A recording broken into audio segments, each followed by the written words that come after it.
Lineup of politicians and industry representatives on CNOOC's $15 billion takeover offer for Nexen. It's something CNOOC is anticipating, and that's why they hired public relations firm Hill and Knowlton to sell the deal to regulators and Canadians. With us to talk about the public relations strategy is Graeme Harris, president of Strategic Profile Management.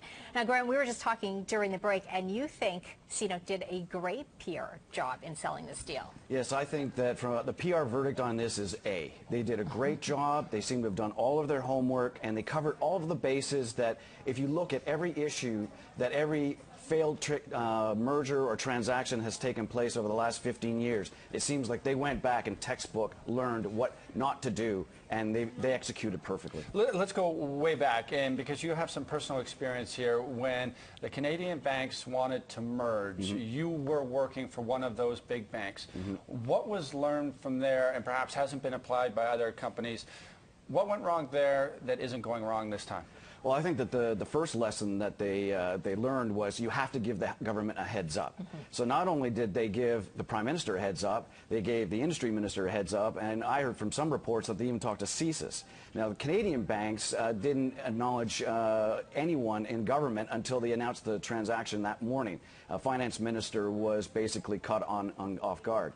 The other thing was the net benefit to Canada. The Canadian banks at the time took months before they decided that a strategy needed to be put in place about how this is going to benefit Canada, as opposed to what's good for Canada's banks is good for Canada. CNOOC is bent over backwards to show the benefit to Alberta, to Nexen employees, to Nexen shareholders, and to the government's public policy agenda on energy sales internationally into Asia.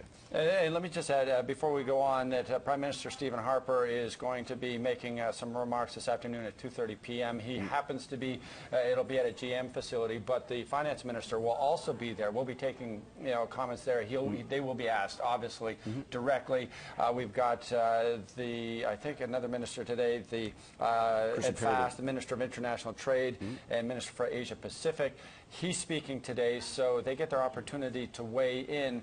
I guess the timing couldn't have been better for CNOOC to have paved the way, and now these ministers are standing in front of a microphone, and they will be prepared to answer questions. They shouldn't be taken unawares. I guess that's the key. No one wants to stand up in front of the microphone and say, we weren't aware that this was coming. Right. And I think that what the real benefit here is that the government has the ability at all ministerial levels to basically defer to the process. As you saw, Christian Paradis said that this is going to be my decision, echoing exactly what Tony Clement said on BHP Billiton's attempt at potash. So they're still maintaining consistency in terms of the policy and in terms of how they are going to do the process for review at the industry level, the Competition Bureau level. So these gentlemen, their comments will be strictly high road in the sense of we're very pleased to see that international investment is still being attracted into Alberta and Canada's oil patch, which is what we need to develop it. They'll also take the high road and defer to the process, and so right now things will go very smoothly. And if they want to send any signal, they will do it now very slightly, and then that will also give CNOOC a chance, if they have to tweak some of their particular offerings in the deal to better respond to Canadian interests and concerns. Let's talk about the image, because regardless of the actual deal, the image is still that CNOOC is run by a Chinese government company, a communist government, which would be seen very differently had it been, say, an Australian buyer or someone else. So from an image perspective, what does CNOOC have to do to win over the public? Well, I think that what they've done is they've realized there is still a lot of xenophobia out there, and they've addressed the xenophobia issues. They can't address the government. That's just the way it is. But what they did do was that they said to Nexen, we are going to keep you intact. We're going to keep your management in place. So it addresses the hollowing out of corporate Canada issue, which a lot of people worry about when there's foreign takeovers of Canadian concerns. So not only did they keep the jobs, but they're also making Calgary headquarters for their North American and Caribbean operations. That is a definite signal that there are going to be corporate jobs still in Calgary. They also address the fact that they want to invest in a company that had a global footprint to expand on their global footprint. So this is not about Canadian resources, since only 28% of the production is in Canada. So this is something about them expanding their global footprint by leveraging a Canadian asset. And frankly, they're basically complementing our people and their expertise by saying that we go to people who know how to develop energy reserves, and that's Canadian people. One interesting component here is that on the same day this was announced, CNOOC taking a 49% stake in Talisman unit in the UK, but that UK unit is about half of the overall revenue. Does that complicate things at all for CNOOC? The fact that we're making up the biggest ever foreign acquisition by the Chinese state, bar none.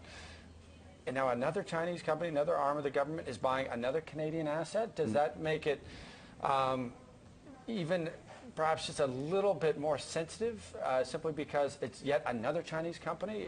Are there too many Chinese companies knocking on the door right now, in other words? Yes, I found that coincidental, but I believe that the Chinese don't do anything haphazard, that they obviously knew that both these were going to come on the same day, and they basically reviewed the optics and said, I think we can live with this, because the Talisman thing is not an acquisition of Talisman, it's Talisman making a sale of their North Sea asset, which they earlier telegraphed to the market that they wanted to dispose of. So I think that optically, this is simply the Chinese picking up an asset that was for sale by a Canadian firm anyway, and that way it was a little easier for the market to digest and for anyone who would question China's motives in the case.